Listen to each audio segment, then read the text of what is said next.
Okay, let's make sure this works.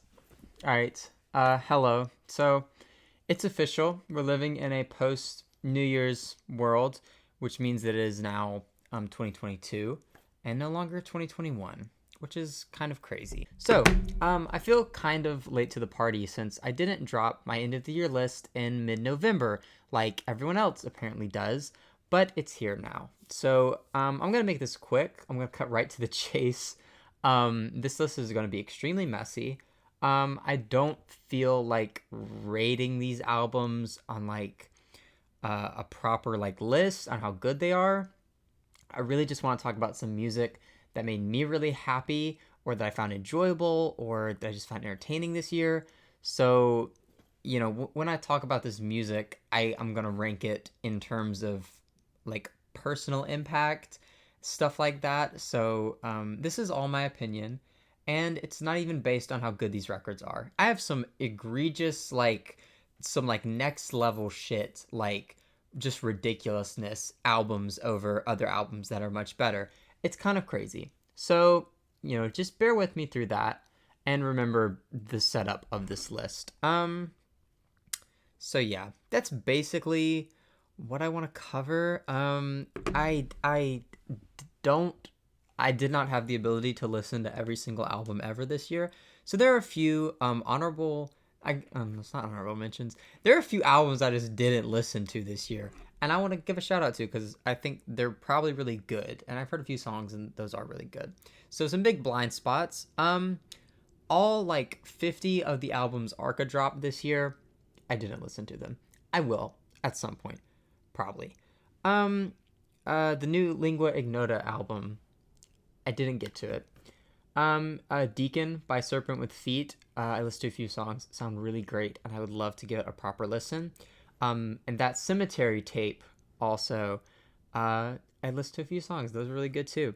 And, probably whatever else you think is great that doesn't make the list, I just didn't get around to listening to. I'm going to link in the description a playlist with my favorite songs of the year, and I'm sure a few songs from records that just aren't on here are going to make it because I did listen to some of the records, that I highlight or that I heard about this year. I just didn't get a chance to listen to them in full. I heard a few songs. So yeah. And also, this list is going to be so unbelievably messy. I'm basically like riffing it all off my head because I didn't feel like writing anything super long and anything like that. It's really just kind of like me expressing what I enjoyed this year in a really fun way, or a way that I hope you guys find as fun. Also, I just really felt like filming today because I thought I looked really pretty. So the video's coming out now. No matter what I have written. So let's just go ahead and get into it. Here are 21 albums from 2021 that I really, really enjoyed. So 21, it's For Nim by Chief Keef. So this is just, I'm a big Chief Keef fan, and it does lean mostly to the classic Keef stuff, so like Almighty So and things like that. But this is just such a really cool, I guess, like return to form for Keef. It's so out there and abstract and just endlessly entertaining, funny, just quotable. I don't, I pressed play on this album when it came out, and I just found myself having a really good time and remembering why I enjoy Chief Keef so much. It's just, he brings such a unique energy to his music, and I think it goes a long way in reminding you just why like so many popular rappers today take so much influence from Chief Keef. So my favorite song off this album is probably Yes Sir, just for the fact that this man rhymed Manchester and gesture and arrestor and Sylvester, and it's just hilarious. It's comedy gold. Number 20, Vince Staples, self-titled. So I was kind of lukewarm on this album when it came out. I wasn't crazy about it. I did enjoy a good bit of it, but over time it's grown on me. I've begun to understand the appeal. It's very low key. I think Vince really mastered an aesthetic. It's not what I expected exactly, but I do think it's really enjoyable, and I think when you give your time over to this album, it's a very rewarding relationship you build with. And my favorite song here is "Take Me Home." I love that track, and it's really good in the Tiny Desk he did. Number 19 is "Promises" by Floating Points and Pharoah Sanders. So this album, I'll be honest with you, I didn't go back to a bunch in the year, but I remember very vividly listening to this and playing Minecraft like at the start of the year. It's just the most peaceful, beautiful, serene music you can possibly imagine. It's gorgeous. And I love Pharoah Sanders. I love a lot of his older stuff. Astral Traveling, and especially Karma. I really like Karma. Karma is one of my favorite jazz records, like, period. So this was a really awesome album to listen to. And, it's beautiful music. I don't think you'll find anyone that can really poke holes in this record. It's all really the same piece spread out over like 40 minutes, but it changes and it flows in such a cool and interesting way, to the point where, I don't know, it's just really, it's an experience. It's an experience to be had, honestly. My favorite track is, I'm gonna say Movement 8, but a lot of them are, very similar in nature. And like I said, it's really just one big song. So 18 is The Turning Wheel by Spelling. This is honestly, when looking at my list on like just which albums are the best, The Turning Wheel has got to be so far up there, because it's just such an amazing album. It's so well crafted and almost impossible to poke holes in. For me personally, I found myself really attached to the record for a little bit in the year, and I did get a lot out of it, although it didn't really kind of remain with me for the majority of the year. So I put it kind of low down, but that's definitely not to diss its quality. It's a beautiful, like, just amazingly crafted record. It sounds so unique, and I mean, I honestly, you just have to listen to it. My favorite song off this one is most definitely "Boys at School." That might actually be my favorite song of the year, or I mean, it's definitely like top 3. It's just, what an amazing song, for real. What an amazing album. All right, this is what I was talking about. And it gets a little bit nonsense. So 17 I have Punk. I know, but okay. So hear me out. Punk it's a mixed bag. There are some bad songs. I'll say that. Um, but honestly, I had a lot of fun with it. I remember waking up, the day after, or I guess the day of the drop. I remember waking up and Punk was out, and I listened to Punk, and I was like, I don't know, just so much of it was so serene and like not what I expected. Really, the song with Mac Miller is so beautiful, and touching, and then all the acoustic instrumentation is just, it's such an interesting choice in my view, and it makes the album so, it's very easy listening. Even a lot of the lesser songs on here, they're definitely guilty pleasures for me. That one with Post Malone, ASAP Rocky, is catchy. It's a catchy song. But my favorite here is definitely gonna be Love You More. I love that song more than anything. That's just an amazing song. It had me extremely hyped for the album going into it, and it just exceeded my expectations. So that's that. 16 is Roadrunner, New Light, New Machine by Brockhampton. I had not listened to like a single Brockhampton song before this year, and they are now one of like my favorite groups making music. I just find all of their work to be so accessible, but also creative, and it's just a really cool balance. So this was the album that broke me into Brockhampton, into their discog. So I was listening to like Buzzcut when it came out, and I love Buzzcut. And just, it's an amazing introduction to Brockhampton. It's a mix of the emotional and the bangers. It's like just a great blend. For anyone interested in getting into the band, I would definitely suggest Roadrunner as a starting point. My favorite song, it's probably The Light Part 2.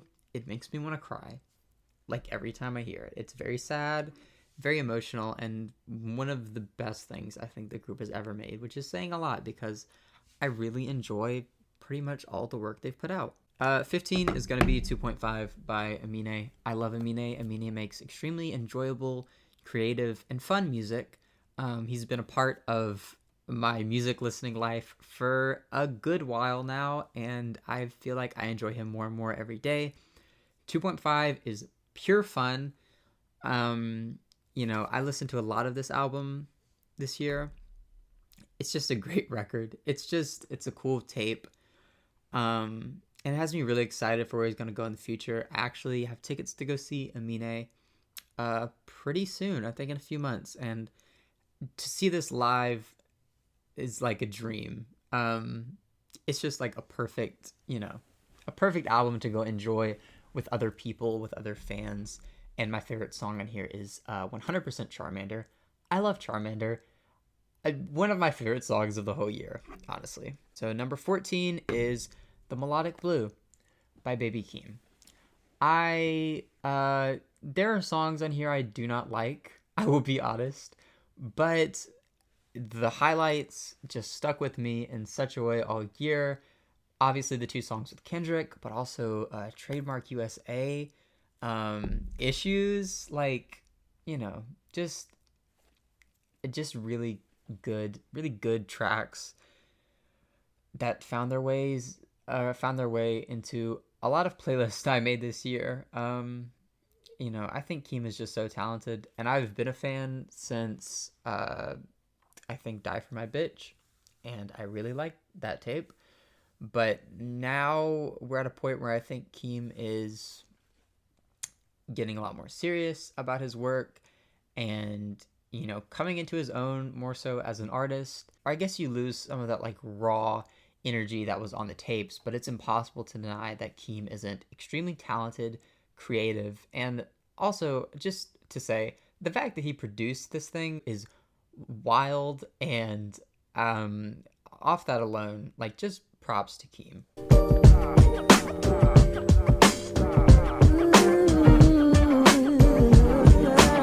Props to Keem. My favorite track off this album is Family Ties, but I spent a lot more of this year saying Top of the Morning than I did listening to Family Ties. So do with that information what you will. 13 is Sour by Olivia Rodrigo. This was like my soundtrack to a lot of moments in 2021. It was hanging out with friends. It was just like in my room, listening to music, enjoying myself. I quite enjoy this album. There are some spots that don't exactly hit for me, but like with the Keem album, the highlights are they're ridiculous. They're ridiculous highlights. Like Good For You, Jealousy, Traitor, Brutal, Beautiful, Wonderful, Amazing, Perfect even. And my favorite song off here is It's Good For You. Obviously, it's good for you. Okay, so moving on to 12. Halsey's If I Can't Have Love, I Want Power. I'm not sure anybody else really loves this record in the way I do, but this was a moment for me. I followed like the rollout of this album pretty closely. I'm a big Nine Inch Nails fan, so I was super attached to the album when I heard that they were executive producing it. And this was kind of my introduction to Halsey, and I thought she did a great job on the album. I thought a lot of the songs were really good, and this record just meant a lot to me personally. I really enjoyed it. And even if no one else is gonna hype it up and put it on the end of their year-end list, I will, and I'll say that you should go check it out. It's an enjoyable time. Just everyone did a really good job, and I had a fun time with this. So my favorite track off this one, I Am Not a Woman, I'm a God. masterpiece. Okay, so number 11 is The House is Burning by Isaiah Rashad. I have mixed feelings on Isaiah Rashad, but I do not have mixed feelings on this album.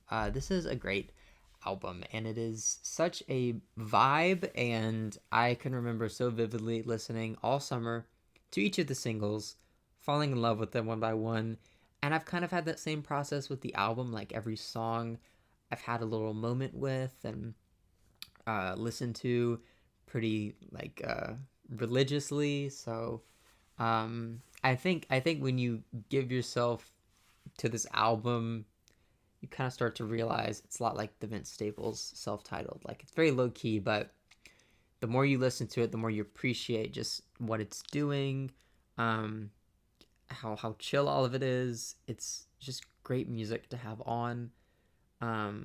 Or alternatively, you can get really into it and you can focus on the lyrics and the production, and then it's rewarding in that way too. So it works in both ways, and it's a really cool thing. And I think Isaiah accomplished something very interesting with this album. So my favorite track is 100% Headshots. I love that song. I love that song. Okay, number 10 is Donda by Kanye West.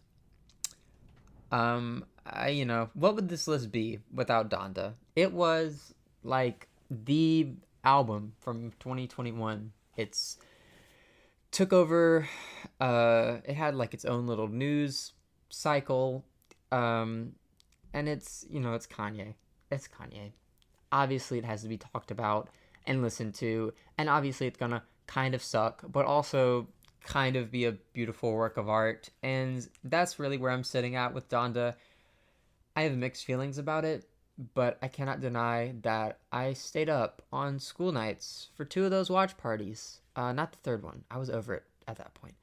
But yeah, I can't. I also can't deny that listening to the finished version of Donda on Sunday morning was one of the highlights of my year. It was just a really surreal experience to be finally hearing the album after the months of release shenanigans. And I don't know how it's gonna age. There are parts about it that really upset me. I do not like that there is only a clean version. It sounds shitty. Also, some of the songs are bad. Uh, a lot of them are just mediocre, honestly. Um, I have mixed feelings. It's Kanye. It's always gonna be weird, a weird experience. I guess that's kind of what you have to expect at this point. So my favorite track is probably 24. I think 24 is a really beautiful song. Moving on to number 9, Absolutely by Dijon. I cannot put into words how this album makes me feel. It is so comforting and close and intimate, and I don't even know. I want to write something about this album, and I probably will. But for now, I would just say it is one of the most relaxing, comforting listening experiences I had all year, if not the absolute most comforting. I find myself going back to it again and again. It reminds me of happy moments, and it's really enjoyable. Kind of fell in love with Dijon and his music off of this. So my favorite track, it's got to be The Dress. It's got to be The Dress. I'm sorry, but like, it's heaven. It's beautiful. It's amazing. Flawless song. Number 8, and you can hate me for this, honestly, but it's Life of a Don by Don Toliver. Look, this got like pretty mid reviews. Not a lot of people are hyping this up unless they're like Travis Scott fans, which, I'm not a Jack or a boy myself, but I enjoyed this album a lot. I think I've always kind of preferred psychedelic trap when it's melodic, and this is basically just an R&B album. At the end of the day, it has a lot of rapping on it, but just some of these songs are so smooth and spacey, and it's the most like vibe album I heard this year, honestly. So It's just wonderful. It's great for like a playlist to have on in the background to just like fall into. I don't know. It's just so I don't know. It's so hard to even explain. I just really like this record a lot and I had a really good time with it. And my favorite song is 110% What You Need. One of my favorite tracks of the year, period. It is like, it's amazing. It is transcendent. It is like just a masterpiece of psychedelic R&B, trap, whatever. Don Toliver, better than Travis Scott. Number 7 is An Evening with Silk Sonic. All the singles were extremely important to me and also my friends, and I can remember so vividly listening to basically all of them just religiously and getting super excited for this album. And it finally came out and it was pretty much what I expected, which, you know, didn't like do anything crazy, but I don't know, just Bruno and Anderson have such good chemistry. They're so charismatic. All of this album was so just hard not to love. It is the funnest music in the world, and I would say my favorite song from here is After Last Night. Really just, I just love that song. I basically love all the songs here, honestly. We're getting to the top of my list, so, you know. Hi, people. So I'm in the process of editing the video, and I just realized that I completely forgot about Genesis Owusu's Smiling with No Teeth, which is one of my favorite albums of the year, so it sucks that I did not remember to put it on the list. But I just wanted to pop in and say Genesis is one of the most talented up-and-coming artists making music right now. I definitely think you need to give him your attention. I fell in love with his album this year and listened to it an ungodly amount. My favorite song from the record is probably Bye Bye. Just what an amazing climax to the album. Either that or Don't Need You, which is, I just like, so much fun to sing to and enjoy and like scream at the top of your lungs. It's an amazing track. So I'm probably going to slot this one slightly above An Evening with Silk Sonic. So this is going to be my real number 7 spot. Shout out Genesis. I love you, Genesis. You are the greatest. And I'm sorry I forgot about you. Bye. Also, I am totally aware that this basically ruins the entire design of my list, like 21 albums for 2021, but it's 2022 now, so you get 22 albums, baby. So my number 6 is Sometimes I Might Be Introvert by Little Sims. I have loved Little Sims since I heard Gray Area. I thought that was an amazing release. And so when I heard he was dropping an album, I was really excited. And like after actually having listened to it, just like a traditionally perfect record. You can't really poke holes in it. It is just inspirational, beats, bars to the extreme. The hooks are there. You just can't poke holes. And you can't poke holes in this album. It's so accessible, but also creative and so distinctly Sims. And it has me honestly ready to say that she is one of the best rappers working today, period. I mean, yeah. End of story. My favorite song I would probably say is How Did You Get Here? I think it's just such a beautiful emotional closer or climax to the record, because I don't guess it's the final song. But honestly, interchangeable with so many other tracks on the record that are equally amazing. Little Q Part 2, Introvert, obviously, Woman, Two Worlds Apart. Like, this shit is just so good. My number 5 is Call Me If You Get Lost by Tyler, the Creator. This had to rank high. This is just, on the one hand, a great album, and also something I listen to a ridiculous amount of time this year with my friends, in my own life. It is amazing. It is catchy. It is just fun. Like, this is probably the most fun I can remember having had with the Tyler record. You know, it's not trying to be some like grand concept album or really explore stuff that's deep. It's just about Tyler, um, you know, being traveling the world, and also DJ Drama's there. What more could you really ask for? My favorite song is probably Hot Wind Blows. I love that Wayne feature, but also Was Your Name. Shout out to Was Your Name, bro. Young Boy on Was Your Name. I can remember hearing that track on Drop Night, and I was like, what is happening? So, you know, it's great. It's a beautiful album. So number 4 for me,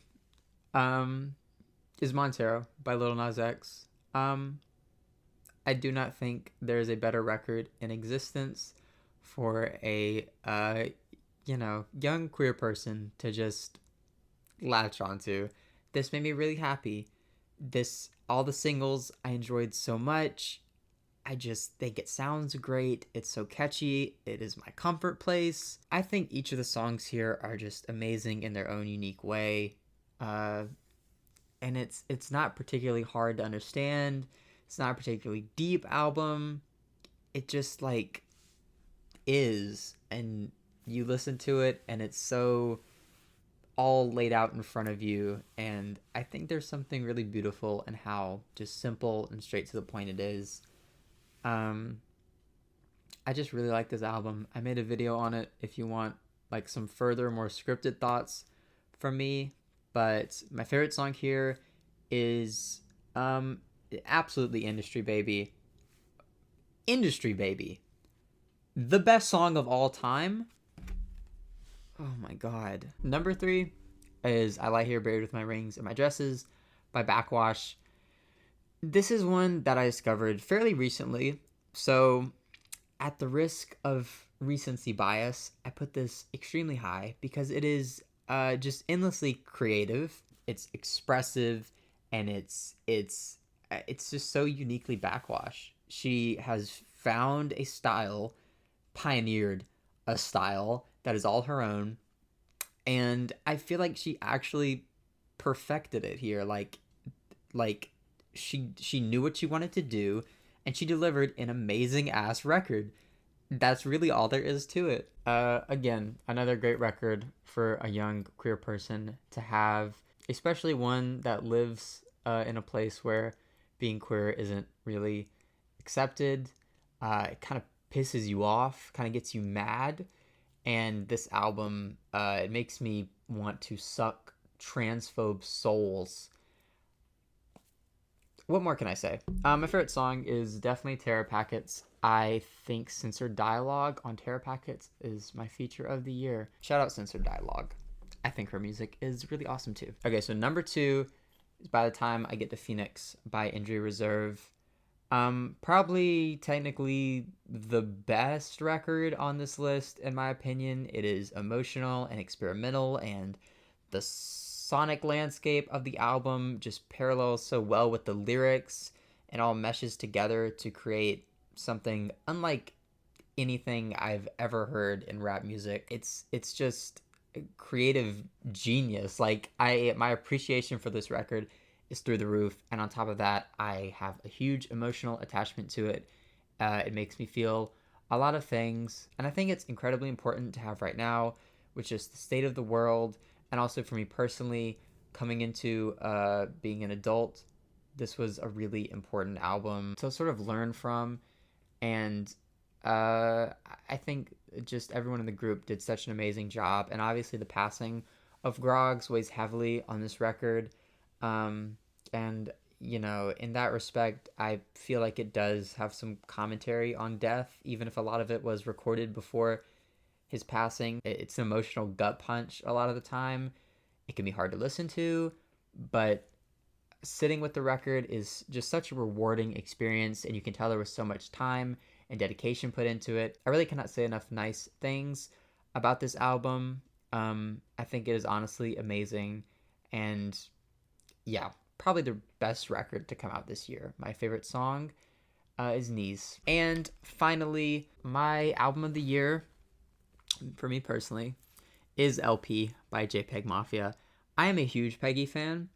Um, yes, I love Peggy. Maybe not as a person. He's gotten into some shit recently, which is not good. But on a musical level, I love Peggy. I think he's so creative. He might be my goat. Like he might be my goat rapper at the end of the day. Goat rapper. No, he's just so endlessly creative. Basically every single project I've heard from him, I've gained something from, and this one is no different. It feels like a victory lap for Peggy. It is just a showcase of his production skills, of his unique personality, of his rapping talent. It is just like an amazing showcase of what JPEG Mafia is. I cannot say enough nice things about this album either. I found myself coming back to it time and time again this year. It's an amazing record. It's perfectly designed, and obviously I'm talking about the offline version when I hype up this album because it is the definitive version. It is a superior version, and it has Hazard Duty Pay on it, which is like so high up in my songs of the year. It's not my favorite though. That is probably Tired, Nervous, and Broke. But um, just what an amazing, well crafted and executed album. I love it. I love it to death. I don't even think it's Peggy's best, honestly. So it has me super excited to see where he's gonna go in the future. Even if he is gonna take a little bit of a break, he said. Hopefully he'll like remaster some of his older stuff. But yeah, I love this album. I love this year for music. Honestly, I had a great time with so many records, and I'm really looking forward to what comes out in 2022. So that is my list. This went on for a bit longer than I thought it would. But yeah, go ahead and leave a comment. Your favorite albums of the year. These are mine. Just what meant the most personally to me, and I'd love to hear what meant the most personally to you. So, until next time, peace.